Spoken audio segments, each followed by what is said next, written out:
Bismillahirrahmanirrahim. Assalamualaikum warahmatullahi wabarakatuh. Alhamdulillahi rabbil alamin, wa bihi nasta'in ala umurid dunya waddin. Asyhadu an la ilaha illallah iqraran bihi wa tauhida, wa asyhadu anna Muhammadan abduhu wa rasuluh.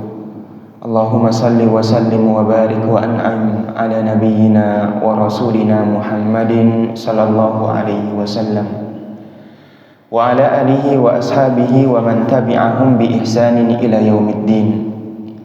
Yaqulu Allahu jalla wa ala fi kitabihil karim ba'da an a'udzu billahi minasyaitonir rajim. Bismillahirrahmanirrahim. Ya ayyuhalladzina amanu taqullaha haqqa tuqatih wa la tamutunna illa wa antum muslimun. Wa qala ta'ala ya ayyuhan nasu taqu rabbakumul ladzi khalaqakum min nafsin wahidah wa khalaqa minha zawjaha wa bassa minhuma rijalan katsiran wa nisaa'a wattaqullaha alladzi tasaaluna bihi wal arham innallaha kana 'alaikum raqiba. Wa qala jalla jalaluhu ya ayyuhalladzina amanu taqullaha wa qulu qawlan sadida yuslih lakum a'malakum wa yaghfir lakum dhunubakum wa may yuti'illaha wa rasulahu faqad faza fawzan 'azima. Amma ba'du. Bapak Ibu hadirin yang semoga senantiasa dirahmati oleh Allah Subhanahu wa taala. Pertama-tama segala puji kita haturkan kehadirat Allah yang pujian di dalamnya harus mengandung kecintaan serta pengagungan kita kepada Allah Subhanahu wa taala. Yang alhamdulillah dengan begitu banyak nikmatnya, begitu banyak rahmatnya, begitu banyak pertolongannya, maka sempurnalah amal-amal soleh yang dapat kita kerjakan. Demi Allah Bapak Ibu sekalian, kita semua harus senantiasa sadar dan paham betul bahwasanya kenikmatan dari Allah Subhanahu wa taala yang kita dapatkan, yang kita rasakan, yang kita temukan dalam kehidupan keseharian kita ini begitu banyaknya. Belum ada sepertiga atau seperdua atau 2/3 hari kita menjalani hari di muka bumi pada hari ini, tapi sudah begitu banyak kenikmatan yang Allah Subhanahu wa taala berikan kepada kita semua. Baik kenikmatan yang bisa kita lihat ataupun tidak, kenikmatan yang bisa kita rasakan ataupun tidak, kenikmatan yang kita sadari ataupun tidak, tapi demi Allah, kenikmatan-kenikmatan dari Allah Subhanahu wa taala menyentuh seluruh sendi-sendi kehidupan kita. Bahkan saat memulai hari ini Allah Subhanahu wa taala berikan kepada kita semua kenikmatan yang begitu besar. Kenikmatan apa, Pak? Kenikmatan yang pertama kita dapatkan hari ini apa? Bisa salat berjamaah. Ada sebelumnya lagi, Pak. Iya, betul. Bangun dari tidur. Ya, kira-kira bangun dari tidur itu kenikmatan yang kecil atau besar, Pak? Kenapa bangun tidur jadi nikmat yang besar? Iya. Karena betapa banyak orang yang tidur tidak bisa bangun lagi. Makanya Allah Subhanahu wa taala sampaikan kepada kita semua di surat Az-Zumar ayat 42 ketika Allah Subhanahu wa taala mengabarkan Allahu yatawaffal insanu hina mautiha. Sungguhnya Allah Subhanahu wa taala menggenggam jiwa seseorang yang sudah wafat. Orang yang Allah Subhanahu wa taala cabut nyawanya, Allah pegang nyawanya.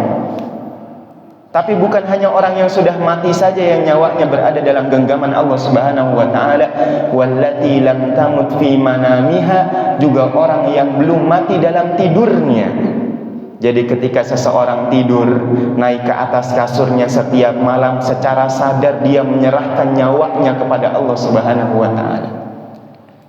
Kemudian kata Allah Subhanahu wa taala, fayumsikul lati qada 'alaihal maut. Kalau kami berkehendak nyawa seseorang akan kami tahan, tidak akan kami kembalikan lagi kepada jiwanya. Inilah kenapa kita banyak dengar kabar ada orang yang tidur tidak bangun lagi, karena nyawanya tidak Allah Subhanahu wa taala kembalikan ke dalam jasadnya. Tapi Allah Subhanahu wa taala juga berkehendak, fayursilul ukhra ila ajalin musamma. Kalau kami berkehendak akan kami kirimkan kembali nyawa seseorang kepada jasadnya. Maka alhamdulillah kita semua bisa bangun kembali. Itu semua atas izin Allah Subhanahu wa ta'ala. Inna fi dzalika laayatin liqaumin yatafakkarun. Sesungguhnya pada proses itu semua, proses tidur bangun, tidur bangun, tidur bangun, ada tanda-tanda kebesaran Allah Subhanahu wa ta'ala untuk orang-orang yang mau berfikir. Makanya bangun dari tidur adalah kenikmatan pertama yang kita dapatkan setiap harinya, yang kenikmatan itu dilalaikan oleh banyak manusia. Makanya Bapak Ibu sekalian, ketika kita bangun dari tidur kita diperintahkan apa sama Nabi Shallallahu Alaihi Wasallam? Doa. Doanya apa, Pak? Ayo, doa bangun tidur.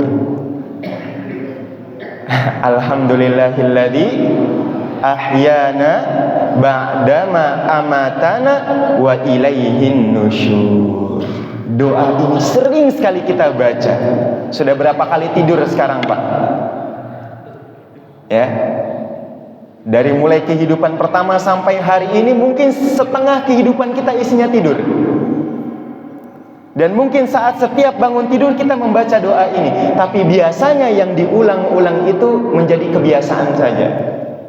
Sudah hilang penghayatannya. Padahal kalau kita lihat, kita fikirkan, kita mentadabburi makna doa yang singkat ini, yang rasanya remeh ini menakjubkan sekali. Ketika kita bangun dari tidur kita membaca doa, alhamdulillah, segala puji hanyalah milik Allah Subhanahu wa ta'ala. Bangun tidur memuji Allah. Atas apa kita memuji Allah Subhanahu wa ta'ala? Atas seluruh kenikmatan-kenikmatan yang ada. Tapi yang lebih khususnya adalah kenikmatan alladzi ahyana, yang telah membangunkan kami, yang telah menghidupkan kami, ba'dama amatana, setelah engkau, setelah Allah Subhanahu wa ta'ala mewafatkan kami semua. Makanya tidur dikenal dengan kematian kecil, Pak. Ya. Makanya setelah Allah Subhanahu wa ta'ala bangunkan kita memuji Allah Subhanahu wa ta'ala. Kemudian di akhir doa ini kita membuat sebuah pengakuan, wa ilaihin nusyur. Ya, sekarang saya diberikan kesempatan untuk bangun lagi oleh Allah Subhanahu wa ta'ala. Tapi suatu saat nanti saya ini akan kembali kepada Allah Subhanahu wa ta'ala. Dan hanya kepada Allah Subhanahu wa ta'ala kita semua akan dikembalikan, akan dibangkitkan kembali oleh Allah Subhanahu wa ta'ala. Ada doa lain Bapak Ibu sekalian. Ya, kalau mungkin kita setiap bangun tidur ingatnya alhamdulillahilladzi ahyana saja. Betul ya, Pak ya? Ada doa lain yang diajarkan oleh Nabi sallallahu alaihi wasallam yang tidak kalah dahsyatnya. Ketika Nabi sallallahu alaihi wasallam memerintahkan kita semua, apabila engkau bangun dari tidurmu, maka bacalah alhamdulillahilladzi afani fi jasadi. Segala puji bagi Allah yang telah memberikan afiyah. Afiyah itu apa sih, Pak? Kita sering minta afiyah ya. Setidaknya dalam doa zikir pagi dan petang. Allahumma inni as'alukal afwa wal afiyah fid dunya wal akhirah. Allahumma inni as'alukal afwa wal afiyah fi dini wa dunyaya wa ahli wa mali, dan seterusnya. Pertanyaannya, afiyah itu apa? Iya, Pak, afiyah itu maknanya bisa mencakup luas. Kebaikan, keselamatan, kesehatan, keamanan, ketentraman, kedamaian, dan yang lainnya. Ketika kita bangun dari tidur kita memuji Allah yang telah memberikan afiah kepada tubuh kita. Pak, kita ini ketika tidur bisa apa? Tidak bisa ngapa-ngapain. Makanya seseorang itu puncak tawakalnya harusnya saat dia pengen tidur. Karena saat kita tidur kita tidak bisa apa-apa. Semuanya kita serahkan kepada Allah Subhanahu wa ta'ala. Entah nyawa kita, entah jasad kita. Ada berapa banyak serangga yang berkeliaran di muka bumi ini, bahkan di rumah-rumah kita, tidak mencelakai tubuh kita. Itu semua kenapa? Karena Allah Subhanahu wa ta'ala yang menjaga diri kita semua. Makanya dalam doa yang dahsyat ini Nabi sallallahu alaihi wasallam memerintahkan kita untuk memuji Allah atas afiyah yang Allah Subhanahu wa taala berikan.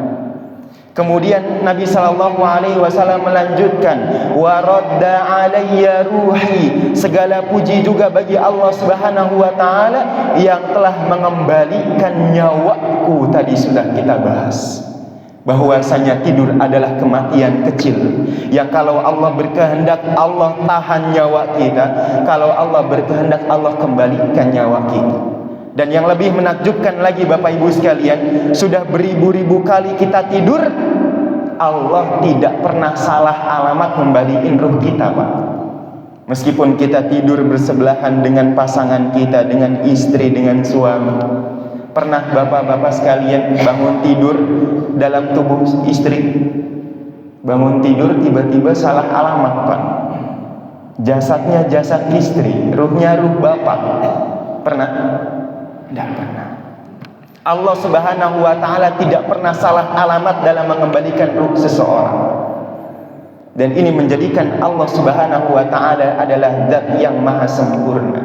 Maka kita memuji Allah Subhanahu wa taala yang telah mengembalikan nyawa kita. Kemudian yang lebih penting, Nabi sallallahu alaihi wasallam melanjutkan, wa adzina li bi dzikrihi, dan segala puji bagi Allah yang telah mengizinkan aku untuk senantiasa mengingatnya.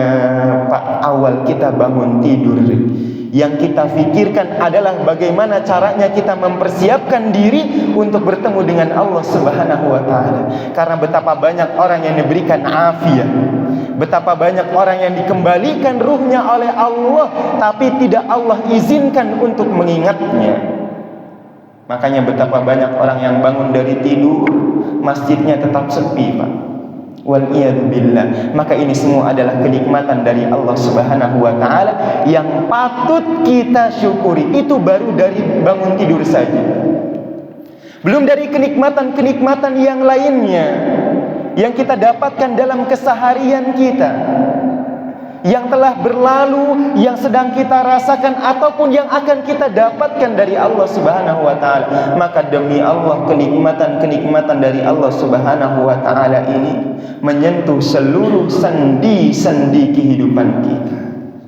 Maka sudah menjadi kewajiban untuk kita semua yang diberikan kenikmatan banyak oleh Allah Subhanahu wa taala untuk terus bersyukur kepada Allah Subhanahu wa taala dengan syukur yang sebenar-benarnya. Bapak Ibu sekalian harus sadar dan tahu betul bahwasanya orang yang bersyukur itu sedang beribadah kepada Allah Subhanahu wa taala. Mungkin kebanyakan orang berpikir kalau dia sholat baru dia ibadah, kalau dia membaca Al-Quran baru dia ibadah, kalau dia bersedekah baru dia ibadah. Tapi orang-orang lupa kalau dia bersyukur kepada Allah, dia berterima kasih kepada Allah Subhanahu wa taala, maka seyogyanya pada hakikatnya ia sedang beribadah kepada Allah Subhanahu wa taala. Maka di kesempatan yang penuh dengan keberkahan ini, Ibu-ibu sekalian, saya ingin mengingatkan diri saya pribadi juga kepada para jamaah sekalian, untuk kita tanyakan pada diri kita sejauh mana rasa syukur kita kepada Allah Subhanahu wa taala. Sudah benar-benarkah kita bersyukur kepada Allah Subhanahu wa taala? Ataukah waliyadu billah kita banyak lalainya atas kenikmatan-kenikmatan dari Allah Subhanahu wa taala? Bapak Ibu yang dirahmati Allah Subhanahu wa taala, syukur itu adalah ibadah yang agung. Adalah ibadah yang besar di sisi Allah Subhanahu wa taala. Makanya Allah Subhanahu wa taala banyak memberikan gelar kepada hamba-hamba pilihannya dengan gelar hamba Allah yang bersyukur, Pak. Kita ambil contoh dalam surat Al-Isra ayat ketiga. Allah Subhanahu wa taala mengabarkan kepada kita semua, dzurriyyata man hamalna ma'a Nuh. Anak cucu keturunan yang kami bawa bersama Nuh alaihi salatu wassalam. Innahu kana abdan syakura. Sesungguhnya dia ini siapa? Nabi Nuh alaihi salatu wassalam Allah Subhanahu wa taala pada ayat ini sedang menceritakan tentang Nabi Nuh alaihi salatu wassalam, yang Allah Subhanahu wa taala berikan gelar abdan syakura, bahwasanya Nuh alaihi salatu wassalam adalah hamba Allah yang bersyukur. Jadi Allah Subhanahu wa taala memberikan gelar kepada Nabi Nuh alaihi salatu wassalam dengan gelar apa? Hamba Allah Subhanahu wa taala yang bersyukur. Bapak Ibu yang dirahmati Allah Subhanahu wa taala, para ahli ilmu ketika membaca ayat ini mereka sambil merenungi bagaimana kehidupan Nuh alaihi salatu wassalam. Bapak Ibu sekalian, kalau kita lihat kehidupan Nabi Nuh alaihi salatu wassalam, kurang berat apa, Pak? Kurang besar apa cobaannya? Nabi Nuh alaihi salatu wassalam berdakwah kepada kaumnya berapa tahun? Iya, 1000 tapi dikurang 50 tahun, Pak. Alfi amin illa khamsin, 950 tahun Nabi Nuh alaihi salatu wassalam mendakwahi kaumnya, mengajak kaumnya untuk beribadah kepada Allah Subhanahu wa taala. Bapak, kira-kira kalau seseorang berdakwah sudah 950 tahun, harusnya pengikutnya banyak atau tidak? Pak, pengikutnya banyak atau tidak? Seharusnya banyak, ya. Tapi kata Allah Subhanahu wa taala, "Wa ma amana ma'ahu illa qalil." Tidak ada yang beriman kepada Nuh alaihi salatu wassalam kecuali sedikit. Disebutkan dalam beberapa riwayat, paling sedikit yang menerima ajakan dakwah Nabi Nuh alaihi salatu wassalam adalah 8 orang. Paling sedikit. Dalam riwayat yang lainnya menyebutkan paling banyak yang mengikuti dakwah Nabi Nuh alaihi salatu wassalam hanya 80 orang. Sedikit atau banyak itu? Sedikit sekali. Bayangkan 950 tahun berdakwah hanya 80 orang yang ikut. Artinya Nabi Nuh alaihi salatu wassalam ngomong 10 tahun baru 1 orang yang ikut ngaji, Pak. Maka begitu berat Nabi Nuh alaihi salatu wassalam menghadapi tuntutan umatnya. Di zamannya Nabi Nuh alaihi salatu wassalam terjadi kesyirikan pertama. Pertama kali kesyirikan terjadi di muka bumi itu di zamannya Nuh alaihi salatu wassalam. Makanya Nuh diangkat sebagai Rasul yang pertama. Belum lagi Bapak Ibu sekalian, orang-orang terdekat Nabi Nuh alaihi salatu wassalam yang harusnya menjadi penopang dakwahnya, yang harusnya menjadi orang nomor pertama yang mendukung dakwahnya Nabi Nuh alaihi salatu wassalam, mereka tidak mau menerima ajakan Nuh alaihi salatu wassalam. Istrinya kufur kepada Nuh, anaknya kufur kepada Nuh alaihi salatu wassalam. Ini menjadi kesedihan yang nyata.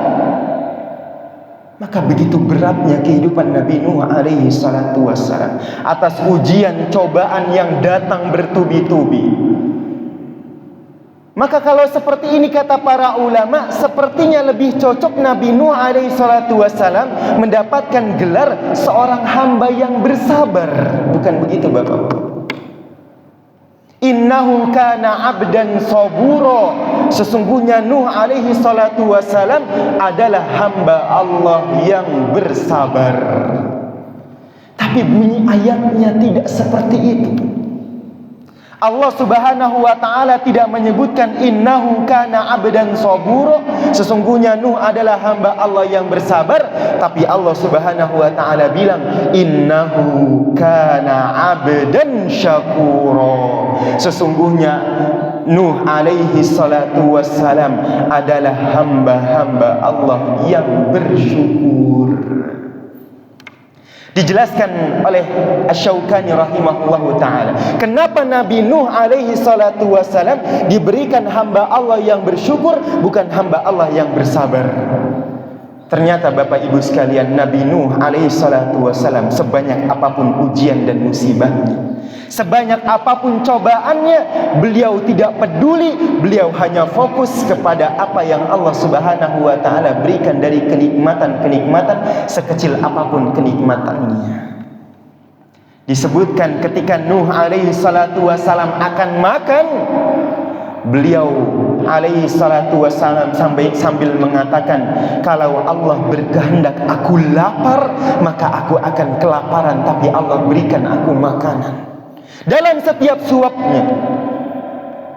Begitu pula ketika beliau ingin minum, beliau alaihi salatu wassalam sambil mengatakan, kalau Allah berkehendak aku dahaga, aku akan kehausan, tapi Allah berikan aku minuman. Begitu pula ketika Nuh alaihi salatu wassalam mengenakan pakaian, beliau sambil berkata, kalau Allah berkehendak aku telanjang, maka aku akan telanjang, tapi Allah subhanahu wa ta'ala berikan aku pakaian. Padahal begitu besar ujiannya, tapi beliau alaihi salatu wassalam tidak memperhatikan ujian-ujian tersebut. Beliau hanya fokus kepada kenikmatan-kenikmatan yang Allah subhanahu wa ta'ala berikan. Itulah Nuh alaihi salatu wassalam yang diberikan gelar oleh Allah subhanahu wa ta'ala sebagai hamba Allah yang bersyukur. Contoh lainnya Bapak Ibu sekalian, Abul Anbiya siapa? Bapaknya para nabi, Ibrahim alaihi salatu wassalam. Disebutkan oleh Allah subhanahu wa ta'ala dalam surat An-Nahl, Allah subhanahu wa ta'ala memberikan sifat kepada Ibrahim alaihi salatu wassalam.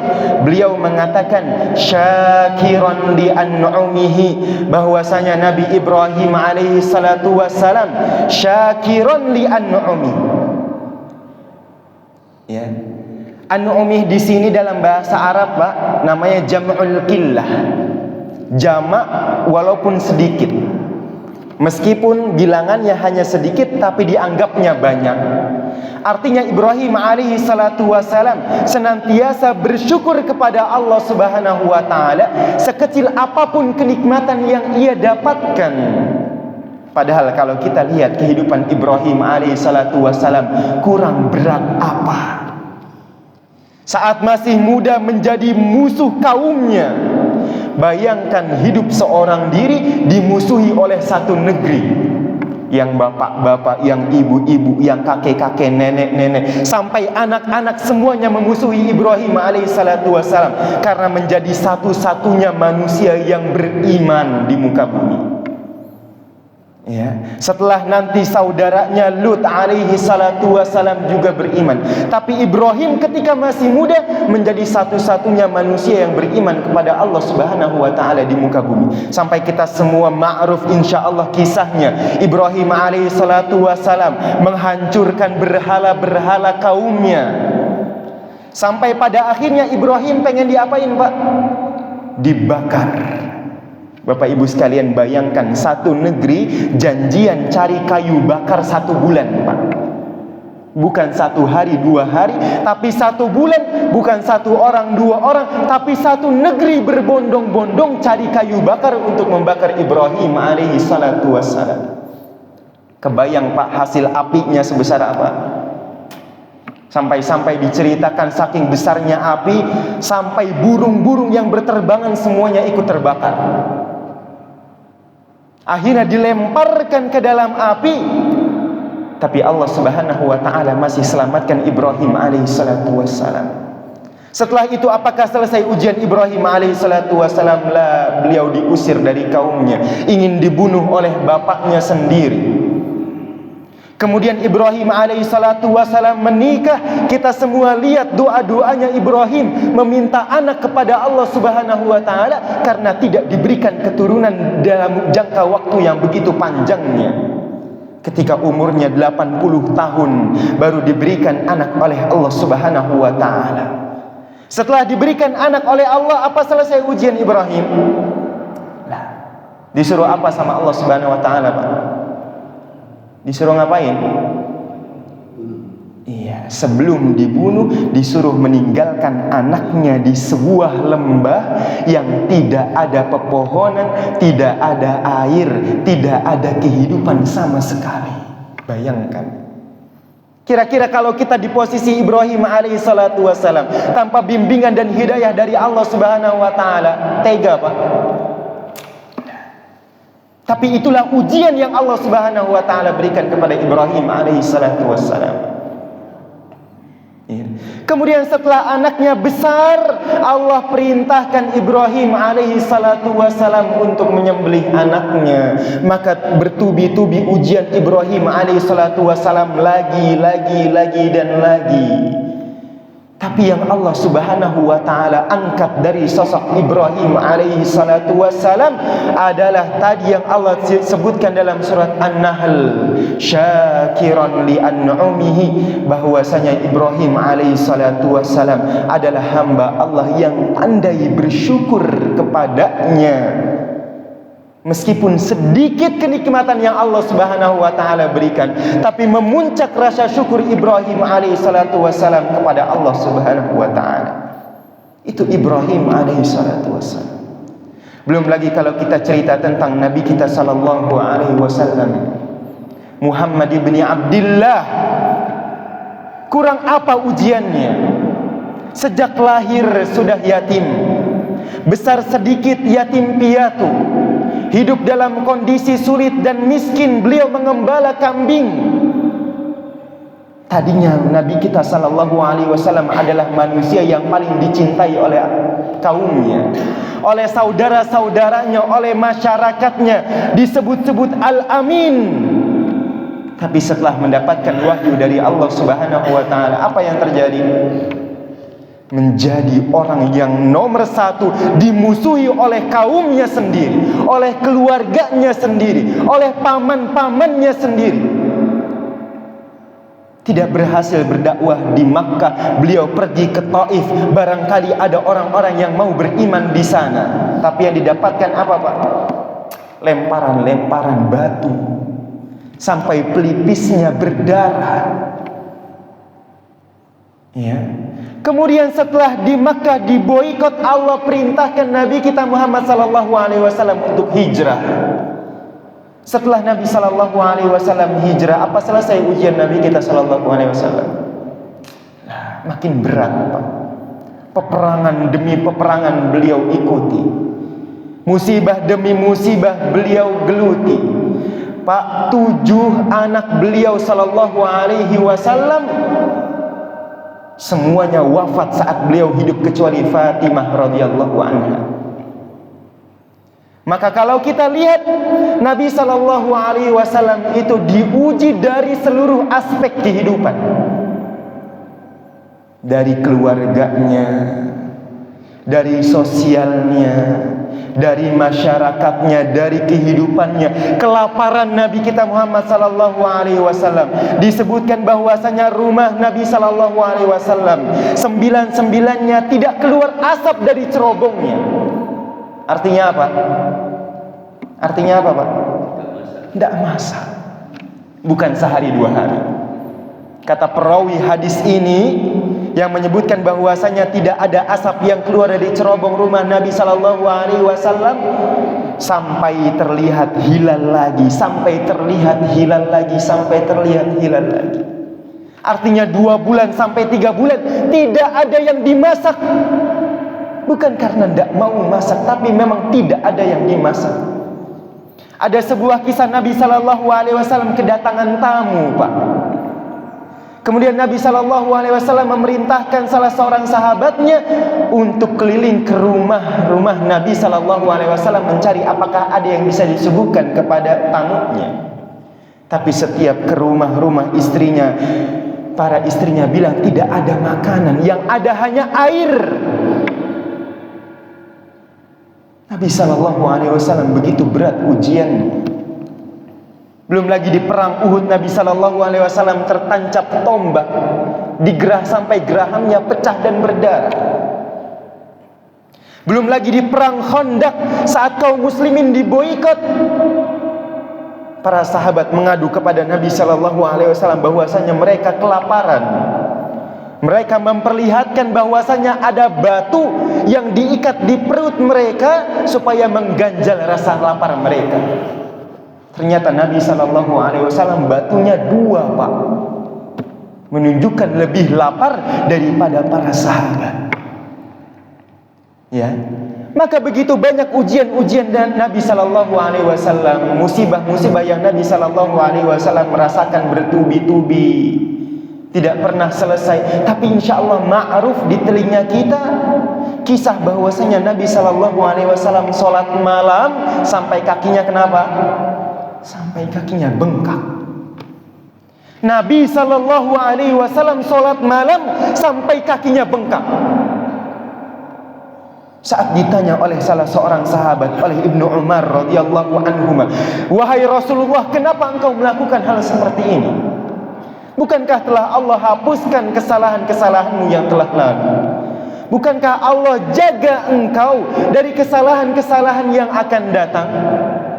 Tapi kenapa engkau melakukan sampai seperti ini? Engkau salat malam sampai kakimu bengkak." Apa kata Nabi sallallahu alaihi wasallam? "Afala akunu abdan syakur." Tidak bolehkah aku berusaha menjadi hamba Allah yang bersyukur?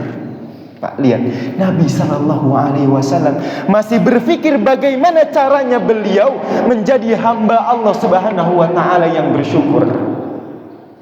Nabi kita Muhammad sallallahu alaihi wasallam yang hatinya telah dicuci dengan air Zam-Zam 2 kali, telah dijaga oleh Allah Subhanahu wa taala dengan nubuwah, diampuni dosa-dosanya yang telah lalu, dijaga dari kesalahan-kesalahan yang akan datang. Pintu surga tidak akan dibuka kecuali setelah beliau mengetuknya.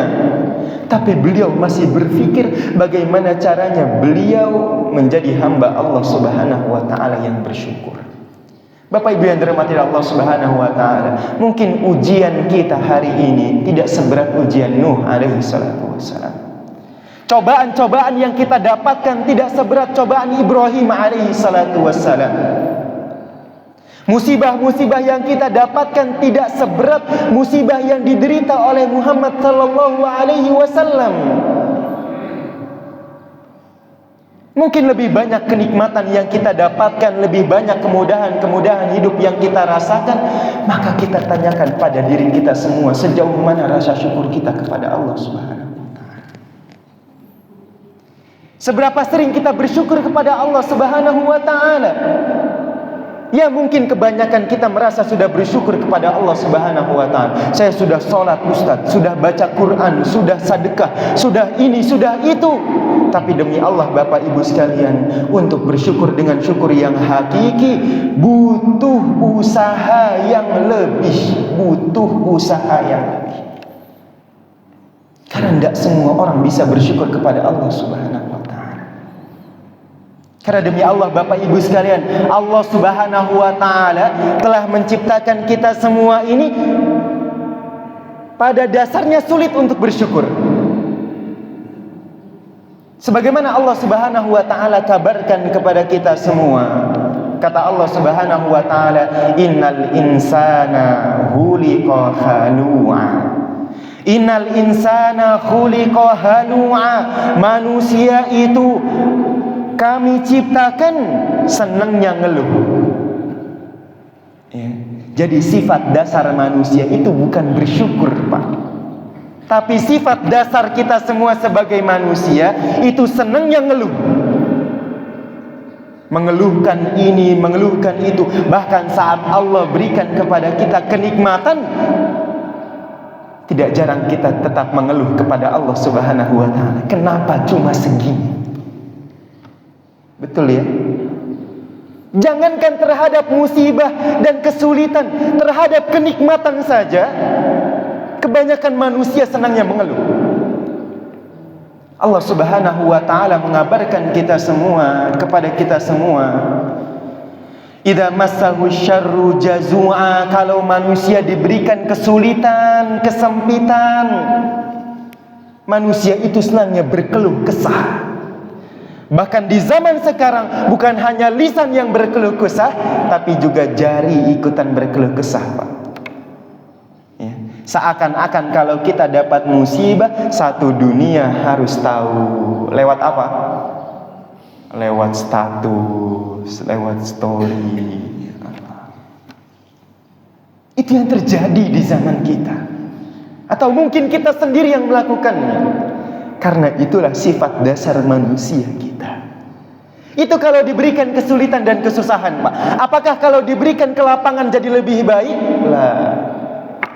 Kata Allah Subhanahu wa taala, "Wa idza massahul khairu manu'a."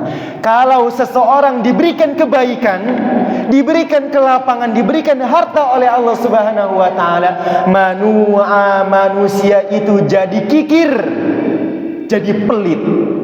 Kalau tadi dapat musibah satu dunia harus tahu, kalau lagi dapat rezeki satu dunia nggak boleh tahu, Pak. Takut apa? Takut dipinjam. Ya. Waliyadzubillah. Seperti itulah kehidupan kita sebagai manusia. Berat memang untuk bersyukur. Apalagi Bapak Ibu sekalian, kita ini punya musuh yang nyata. Musuh yang senantiasa membisikkan kita semua. Siapa, Pak? Iya, iblis.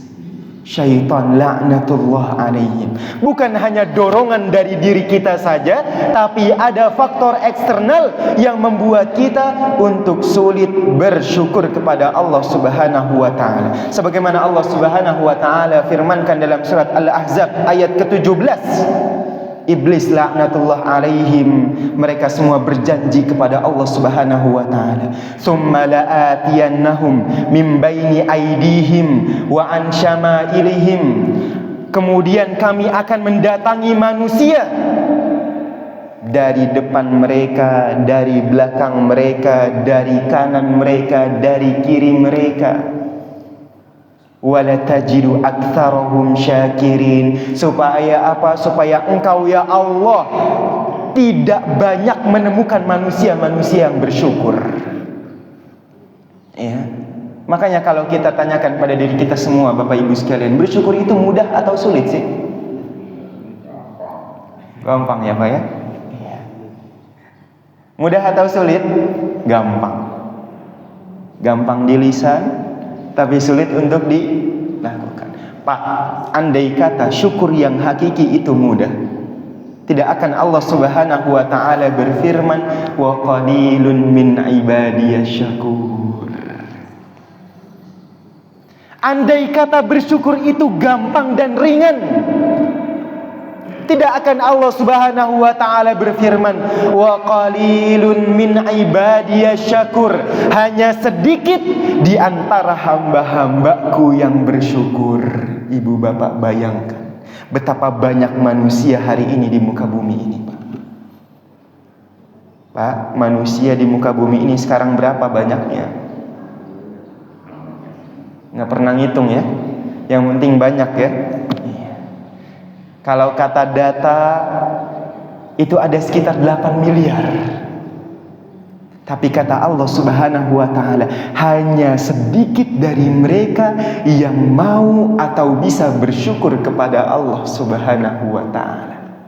Andai kata syukur itu mudah dan gampang, boleh jadi ayatnya berubah, Pak. Wa katsirun min ibadiyasy syakur. Banyak sekali hamba-hambaku yang bersyukur. Tapi kenyataannya Allah Subhanahu wa taala tidak berfirman demikian.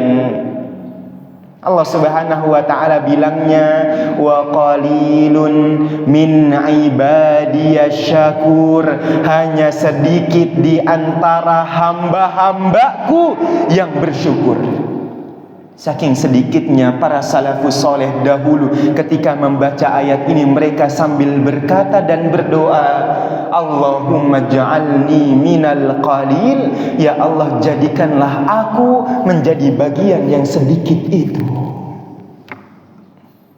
Karena demi Allah Bapak Ibu sekalian, kalau kita tidak mensyukuri kenikmatan-kenikmatan Allah, hanyalah kesengsaraan yang kita dapatkan. Bukankah Allah Subhanahu wa taala telah berfirman, wa in ta'adzana rabbukum, dan sungguh Rabb kalian telah memberikan peringatan, memberikan pengumuman, memberikan ultimatum, la in syakartum la azidannakum. Apabila kalian bersyukur atas nikmat-nikmatku, niscaya akan aku tambahkan kenikmatan-kenikmatan untuk kalian. Pak, ditambahkan di sini bisa dalam dua hal.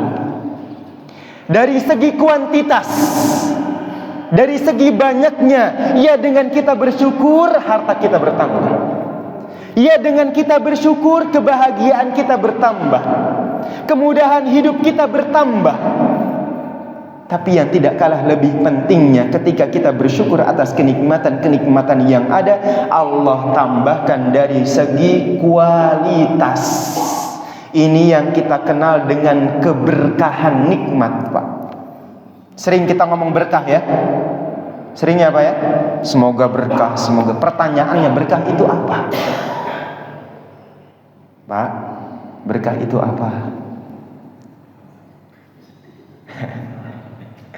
Nih kata para ulama, Pak, supaya kita tahu dan kita paham ketika kita ngomong berkah itu apa yang kita harapkan.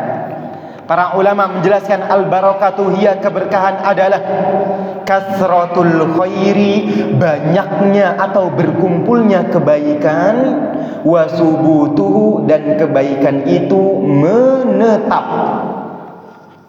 Artinya ketika kita mendapatkan kenikmatan dari Allah Subhanahu wa taala, kita mengharapkan kenikmatan yang Allah berikan tersebut dibarengi dengan kebaikan, sehingga mudah untuk kita gunakan kenikmatan-kenikmatan tersebut untuk ketaatan kepada Allah Subhanahu wa taala. Betapa seringnya kita mendengar cerita orang-orang yang banyak hartanya tapi nggak tahu hartanya kemana, Pak.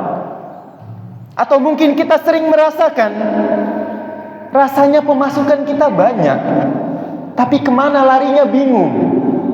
Betul ya? Iya. Boleh jadi karena kita kurang bersyukur kepada Allah Subhanahu wa taala, sehingga tidak Allah berikan keberkahan dalam kenikmatan-kenikmatan yang kita dapatkan. Ya, maka Bapak Ibu yang dirahmati Allah Subhanahu wa taala, tadi Allah janjikan selama kita bersyukur pasti akan Allah tambahkan, pasti. Dan kenikmatan itu tidak hanya tentang harta. Boleh jadi Allah Subhanahu wa taala tidak memberikan kita kenikmatan dari segi harta, tapi Allah berikan kita kenikmatan dari nyamannya beribadah. Boleh jadi Allah Subhanahu wa taala tidak berikan kita kenikmatan dari jalan harta, tapi Allah Subhanahu wa taala berikan kepada kita kenikmatan dari jalan kesehatan dan yang lainnya. Makanya ketika kita bersyukur kepada Allah, Allah janjikan, Allah tambahkan tadi, baik secara kuantitas, baik dari banyaknya atau dari segi kualitasnya, yaitu dari segi barokahnya. Sebaliknya Bapak Ibu sekalian, kata Allah, wala in kafartum inna adabi lasyadid. Namun apabila kalian mengkufuri kenikmatan-kenikmatan dariku, kalian lupa atas kenikmatan-kenikmatan dariku, kalian lalai atau bahkan kalian bermaksiat di atas kenikmatan-kenikmatan Allah Subhanahu wa taala. Pak, betapa banyak manusia yang bermaksiat di atas kenikmatan Allah Subhanahu wa taala. Atau seberapa sering kita bermaksiat kepada Allah, padahal di saat yang sama Allah Subhanahu wa taala berikan kepada kita kenikmatan. Maka waliyadzubillah, orang-orang yang seperti ini, kata Allah Subhanahu wa taala, Allah peringatkan, inna adzabi lasyadid, sesungguhnya azabku sangatlah pedih. Waliyadzubillah, tidak ada yang didapatkan oleh orang-orang yang tidak bersyukur kepada Allah Subhanahu wa taala kecuali azab yang pedih. Entah azab itu Allah segerakan di dunia dengan Allah bangkrutkan ia, dengan Allah Subhanahu wa taala timpakan musibah kepadanya, atau yang lebih mengerikan lagi, nanti azab yang Allah Subhanahu wa taala siapkan di hari akhir. Maka Bapak Ibu yang dirahmati Allah Subhanahu wa taala, harus kita ketahui bahwasanya syukur yang hakiki itu rukunnya ada 3, Pak. Ya, syukur itu punya rukun, sebagaimana ibadah-ibadah yang lainnya punya rukun. Maka rukun yang pertama, seseorang yang ingin bersyukur dengan syukur yang hakiki, haruslah dia tanamkan dalam hatinya bahwasanya seluruh kenikmatan yang ia dapatkan adalah dari Allah Subhanahu wa taala. Jadi rukun yang pertama tempatnya di mana? Di hati. Harus timbul keyakinan dalam hatinya, saya mendapatkan ini karena Allah. Bukan saya mendapatkan harta karena saya hebat. saya rajin, saya ini, saya itu, saya berpeluh-peluh, bercapek-capek, keringat saya mengucur, makanya saya dapatkan harta yang banyak. Lah, Pak, betapa banyak orang yang lebih lelah dari kita, tapi hartanya lebih sedikit yang Allah Subhanahu wa ta'ala berikan dari kita. Betapa banyak orang yang keringatnya lebih basah daripada kita, tapi tidak mendapatkan lebih banyak daripada apa yang Allah Subhanahu wa ta'ala berikan kepada kita semua. Makanya kita semua harus sadar bahwasanya setiap kebaikan yang kita temukan, setiap kenikmatan yang kita rasakan, itu semua datangnya dari Allah Subhanahu wa ta'ala, dan itu adalah rukun yang pertama yang harus ada. Kemudian rukun yang kedua, Bapak Ibu sekalian, ketika seseorang ingin bersyukur dengan syukur yang sebenar-benarnya, dengan syukur yang hakiki, maka dari lisannya harus senantiasa memuji Allah Subhanahu wa ta'ala, menyebut-nyebut kenikmatan-kenikmatan yang Allah Subhanahu wa ta'ala berikan kepadanya, dengan ucapan paling minimal alhamdulillah, segala puji bagi Allah Subhanahu wa ta'ala. Kalau Allah berkehendak tidak memberikan aku ini, aku tidak akan mendapatkannya. Maka ini semua adalah apa yang Allah Subhanahu wa ta'ala perintahkan. Wa amma bi ni'mati rabbika fahaddits. Adapun dengan nikmat yang Allah Subhanahu wa ta'ala berikan kepada engkau, maka ceritakanlah. Rukun yang kedua tempatnya di mana? Di lisan. Kemudian yang ketiga, Bapak Ibu sekalian, yang tidak kalah lebih penting, rukun yang ketiga adalah seseorang menjadikan kenikmatan-kenikmatan yang Allah Subhanahu wa ta'ala berikan sebagai sarana untuk dirinya melakukan ketaatan kepada Allah Subhanahu wa ta'ala dengan anggota badannya. Ia gerakkan tangannya untuk beribadah kepada Allah Subhanahu wa ta'ala. Ia gerakkan kakinya untuk beribadah kepada Allah Subhanahu wa ta'ala.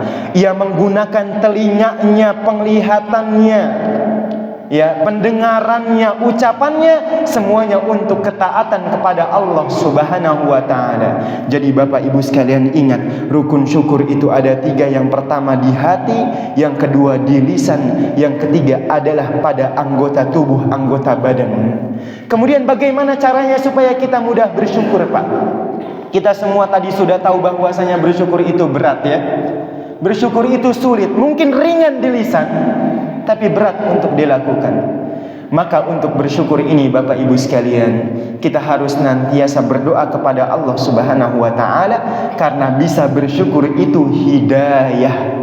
Bisa bersyukur itu hidayah. Bahkan para nabi-nabi terdahulu, mereka semua meminta kepada Allah Subhanahu wa ta'ala supaya Allah mudahkan mereka bisa bersyukur kepada Allah Subhanahu wa ta'ala. Nabi sallallahu alaihi wasallam berdoa, Pak, Allahumma ja'alni minasyakirin, Allahumma ja'alni minasyakirin, Allahumma ja'alni minasyakirin. Ya Allah, jadikanlah aku menjadi hamba-hamba-Mu yang bersyukur.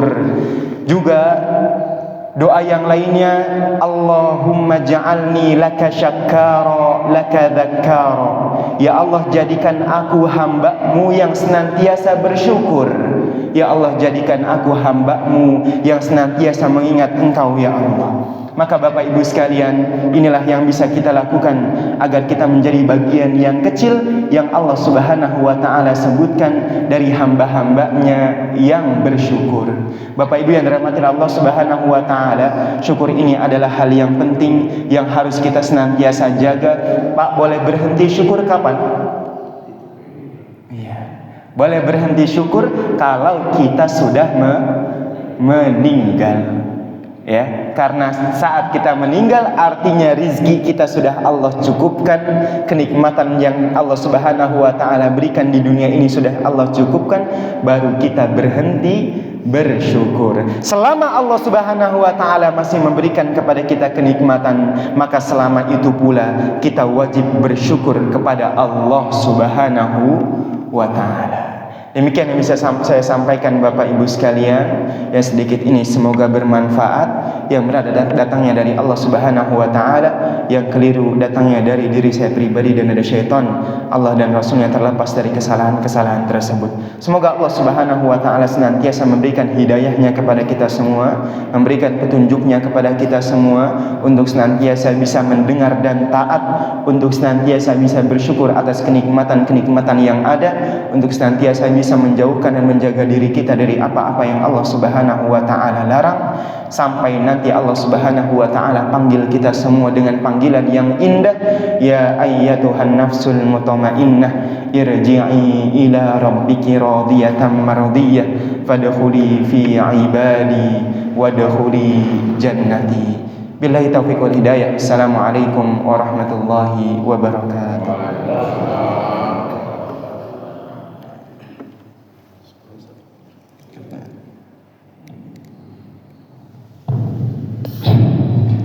Terima kasih Ustaz Faris Madudin yang telah menyampaikan kajian kita pada pagi hari ini.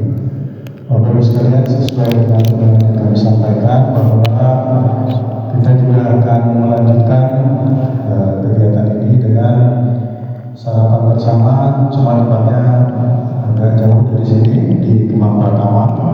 Untuk itu silakan mungkin yang akan sholat subuh dulu dan kita tunggu di Serta yang Gondrong di Kemang Pratama. Ibu mungkin untuk 7 orang bisa ikut kendaraan saya. Demikian, mari kita tutup kajian kita pada pagi hari ini dengan doa tauhid. Subhanallahumma wa bihamdika asyhadu an la ilaha illa anta astaghfiruka wa atubu ilaik. Barakallahu. Terima kasih dan mohon maaf atas segala kekurangan. Billahi taufiq wal hidayah. Wassalamualaikum warahmatullahi wabarakatuh.